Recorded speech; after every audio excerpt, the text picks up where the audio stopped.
So here I am, first motocross race is done. I'm excited. I'm just hanging out, enjoying the day because I finished my race. And then I go back to the hotel, drop the key off, come back. I'm getting ready to load up the bike. Race is done. And then I hear over the announcement, oh, my class is going again. So my wife, who speaks Spanish, runs on over to the tent, which is like the official tent, and asks, hey, what's going on? Are there 2 races? We don't understand. Nope, like this is our first motocross race. And then the guy, I'm not even joking when I say this. The guy says to her, yes, there are 2 races, but it's not, he doesn't have to do the second one. It doesn't matter. So she comes back and tells me that. And I'm thinking, look, I know I'm new to motocross, but that doesn't sound right. So she's like, are you going to race in it? And I'm like, yeah, I'm going to race in it because it seems like if they're going to do 2 races, it's probably a point system. They add up the tally, and then that's the overall of the day. Well, turns out that's exactly what it was. And yeah, it just kind of was, what the actual heck was that guy thinking, saying that it didn't really matter if I did it or not? So I panicked. I put, the bike wasn't warmed up. I barely had enough gas, and I threw my gear on over my jersey, which I don't normally do. I was not ready for the gate to drop.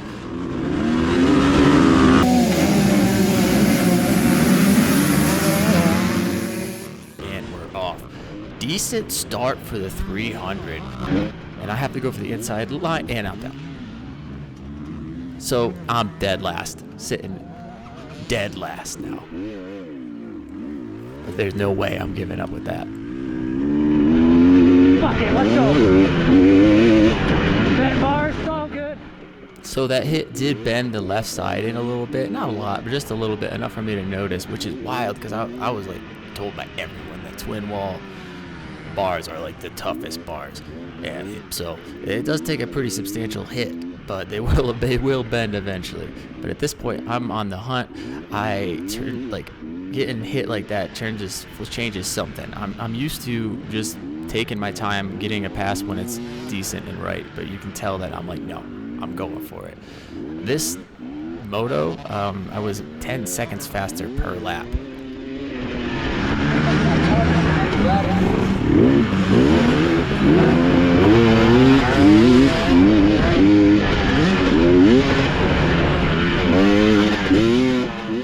Now we're about to go through what I have rolled the entire weekend. This is a roller for me, and this is the absolute first time I ever doubled it.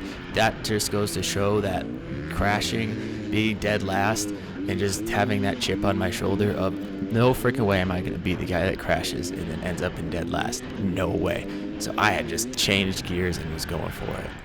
So here I am going for a big double pass, and I cannot get the bike slowed down enough to take the inside line, and there's no rut for me to hit on the outside.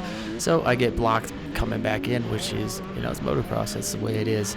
So I had a terrible line through there. Definitely the worst one of the day. So they pretty much walked away.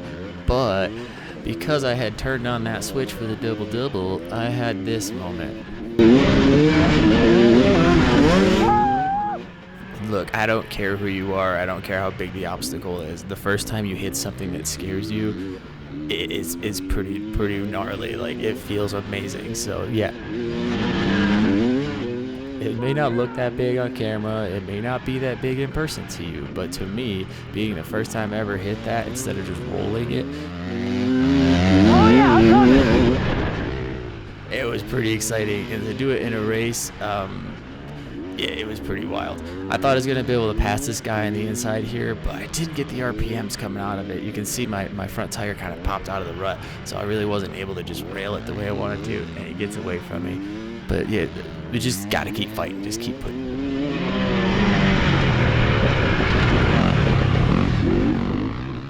And the opportunity to pass doesn't take that much longer. It's only a couple of corners after this big double here.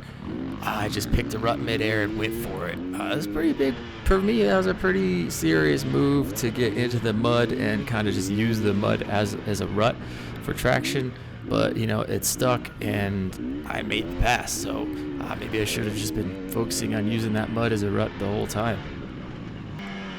What's crazy is that really not a whole lot happens from the pass of the guy or girl in the pink to almost to the end of the race, where I get passed.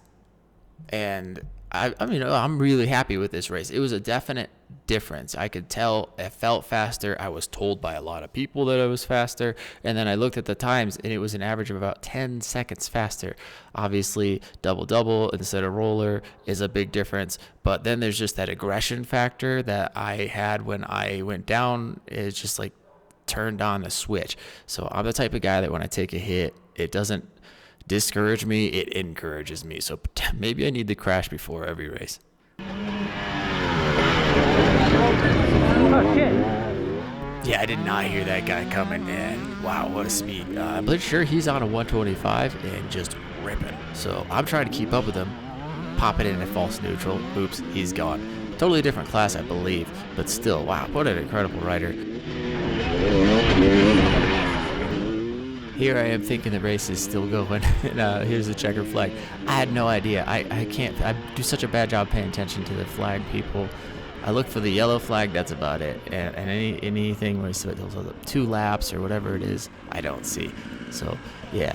And then, me being a noob to filming, I also miss doing like the post-after race interviews. So, yeah, I kind of just like, yeah.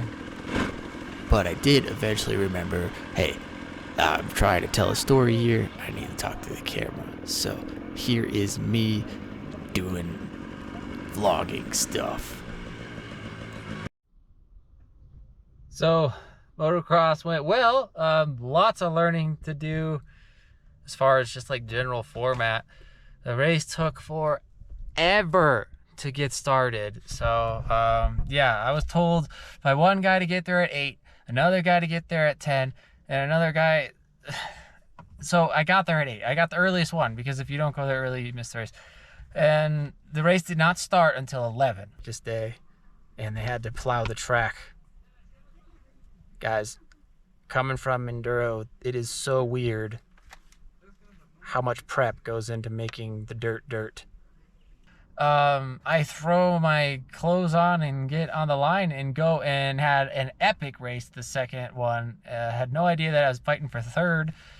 Ended up thinking I was getting lapped because the guy that passed me did such a good job, made it super clean. I accidentally hit false neutral and he was gone. So I got 4th. I'm pretty sure I ended up in 4th for both motos. So I'm home now, obviously. A little bit of an edit, actually. I wasn't fighting for third and then got passed. I was actually in third. I placed on the second moto. I came in third. So I came in my first moto, I came in 4th. And then in my second moto, I came in 3rd. And overall for the weekend, or overall for the race, I actually got 3rd place. So I podiumed, and I had no idea. To the point where there was so little information being given out that I didn't even know, and I just left because I was like, I gotta get home. It's gonna start raining, and I don't want to drive home in the rain. Had I known I was going to podium, I would have stayed and accepted my award. This is the first time I've ever not done that, because I just didn't want to drive in the rain, because it typically rains really heavily at that time of day. So yeah. I'm pretty stoked to jump up, not from the novice class or from the enduro class, but like, it's pretty insane that because I had a better second moto that I ended up getting 3rd. But that's what it was. Good moto, second moto, had a crash, got to it, got it done.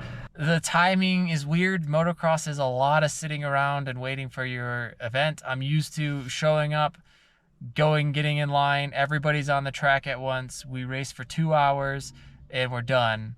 A lot of people were saying like, oh, motocross is faster, like you have to be faster. I disagree with that. I think that Harescramble, I'm on the limit as much as I can be for the entire time. Motocross is different because there's jumps and corners and stuff.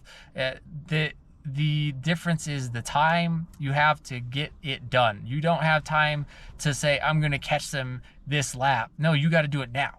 That's the difference. But is it more difficult? No, it's not. I think Harescramble is more diverse, so you have to be a more well-rounded rider. Motocross, you can just practice motocross. But if you're going to want to be really fast at Harescramble, you got to practice everything. Trials, enduro, and motocross. So it all kind of rubs together. So I won't say one's better than the other. It's just, different strokes for different folks.